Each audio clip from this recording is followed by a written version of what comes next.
Hi everyone, my name is Ravindra Kumar. Education जोश channel में आपका हार्दिक स्वागत है। और जैसा कि आप जानते हैं कि हमारे इस चैनल पर आपको कंपटीशन का या कंपटीशन के सभी कोई भी एग्जाम हो सभी की तैयारी कराई जाती है। और हम किसी कारणवश क्लासेस नहीं ले पाए हैं तो हम आपसे माफी चाहते हैं, लेकिन पुनः हम इन सभी क्लासेस को स्टार्ट कर रहे हैं। और आज हमारी है संविधान के प्रमुख भाग पर आधारित क्लास है। इस क्लास का पर्पज है कि ये सभी एग्जाम के लिए, आपका सिविल सर्विस का एग्जाम हो या आपका कोई भी कंपटीशन का एग्जाम हो, सभी एग्जाम पर आधारित ये क्लास है। और ये क्लास आपकी संविधान के प्रमुख भाग पर आधारित है। तो आज हम आपको संविधान के प्रमुख भाग अच्छे से कराएंगे। संविधान के प्रमुख भाग में सबसे पहले यहाँ पर लिखा गया है संविधान के भाग, उसका लिखा गया है विषय। तो संविधान के जो भाग हैं वो इधर लिखे गए हैं, उनके विषय को इधर लिखा गया है। तो पहला है संविधान का भाग एक। संविधान के भाग एक में लिखा गया है संघ और भारत के राज्य क्षेत्र, मतलब भारत के राज्य क्षेत्र और संघ। संघ का मतलब होता है कि हमारे केंद्र शासित प्रदेश, और भारत के राज्य क्षेत्र मतलब केंद्र शासित प्रदेश से अलग जो हमारे राज्य हैं उनके बारे में संविधान के भाग एक में चर्चा की गई है। संविधान का भाग दो, संविधान का भाग दो आधारित है नागरिकता पर। यानी कि हमारे संविधान के भाग दो में हमें नागरिकता का प्रावधान दिया गया है। हमारे यहाँ की जो नागरिकता है वो एकल नागरिकता है, यानी कि हम ओनली भारत के नागरिक होंगे, न कि किसी राज्य की आपको नागरिकता दी जाएगी। इसके बाद संविधान के भाग 3 में जो लिखा गया है मौलिक अधिकार, फंडामेंटल राइट, ये आपके मौलिक अधिकार है। ये संविधान के भाग 3 में लिखा है। सबसे इंपॉर्टेंट, ये सबसे इंपॉर्टेंट आपका भाग है जो आपसे किसी भी एग्जाम में पूछा जाता है। संविधान के भाग 4, संविधान के भाग 4 में लिखा गया है राज्य के नीति निर्देशक तत्व, यानी कि DPSP, direct principle state policy. इसका मतलब राज्य के नीति निर्देशक तत्व। राज्य के नीति निर्देशक तत्व में लिखा गया है कि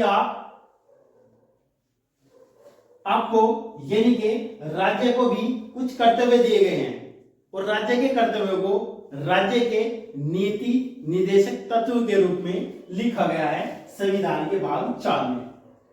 4 के क्या है, संविधान का जो भाग 4 का क्या है उसमें लिखे गए हमारे मौलिक कर्तव्य। हमारे मौलिक कर्तव्य मूल संविधान में जो लिखे गए थे वो 10 मौलिक कर्तव्य थे, लेकिन वर्तमान में हमारे 11 मौलिक कर्तव्य हैं। संविधान के भाग 5, संविधान के भाग 5 में केंद्र का जिक्र किया गया है, यानी कि केंद्र सरकार।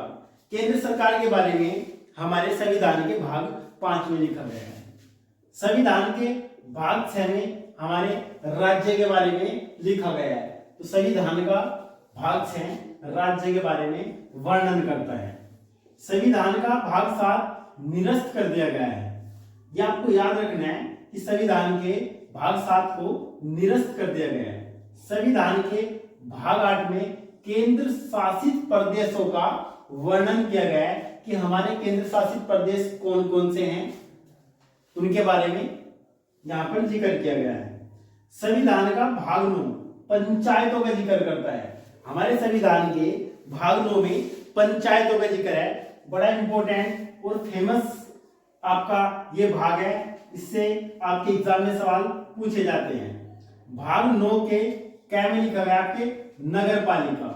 भाग 9 के क्या में लिखा गया है नगर पालिका। नगर पालिकाओं का जिक्र संविधान के भाग 9 के क्या में लिखा गया है। संविधान के भाग 9 के ख में लिखा गया है सहकारी समितियां। सहकारी समितियों का वर्णन संविधान के भाग 9 के ख में लिखा गया है। संविधान के भाग 10 में अनुसूचित जनजाति क्षेत्र के प्रशासन का वर्णन है, जो कि राष्ट्रपति के अधीन होता है। यानी कि राष्ट्रपति अनुसूचित जनजाति क्षेत्र को घोषित करता है। कि कौन सा क्षेत्र अनुसूचित जनजाति क्षेत्र होगा।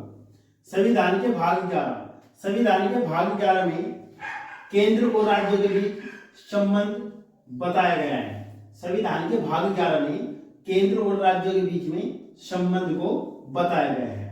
भाग 12, भाग 12 में संविधान के भाग 12 में वित्त, संपत्ति, समुदाय और वाद के बारे में जिक्र किया गया है। संविधान के भाग 13 में देश का आंतरिक व्यापार और वाणिज्य के बारे में जिक्र किया गया है। संविधान के भाग 14 में केंद्र और राज्यों के अधीन सेवाएं, संविधान के भाग 14 में केंद्र और राज्यों के अधीन सेवाओं के बारे में जिक्र किया गया है कि कौन सी सेवाएं केंद्र और कौन सी सेवाएं राज्य की होती हैं। संविधान के भाग 14 के क में अधिकरण के बारे में जिक्र किया गया है। संविधान का भाग 15 महत्वपूर्ण इंपोर्टेंट निर्वाचन के बारे में, संविधान के भाग 15 में निर्वाचन के बारे में जिक्र किया गया है। संविधान के भाग 16 में कुछ वर्गों के लिए विशेष प्रावधान का वर्णन किया गया है। संविधान के भाग 17 में राजभाषा का जिक्र किया गया है और संविधान के भाग 18 में आपात उपबंध यानी कि इमरजेंसी का प्रावधान किया गया है। हमारे यहाँ पर 3 प्रकार की इमरजेंसी है, 352, 356 और 360। यानी कि हमारे यहाँ पर आर्टिकल 352, आर्टिकल 356 और आर्टिकल 360 में हमारे यहाँ पर इमरजेंसी का प्रावधान किया गया है। संविधान के भाग 19 में विविध, संविधान के भाग 19 में विविध का जिक्र किया गया है और संविधान के भाग 20 में संविधान में संशोधन महत्वपूर्ण, यह काफी महत्वपूर्ण है कि संविधान में संशोधन, संविधान में संशोधन करने का प्रावधान संविधान के भाग 20 में है।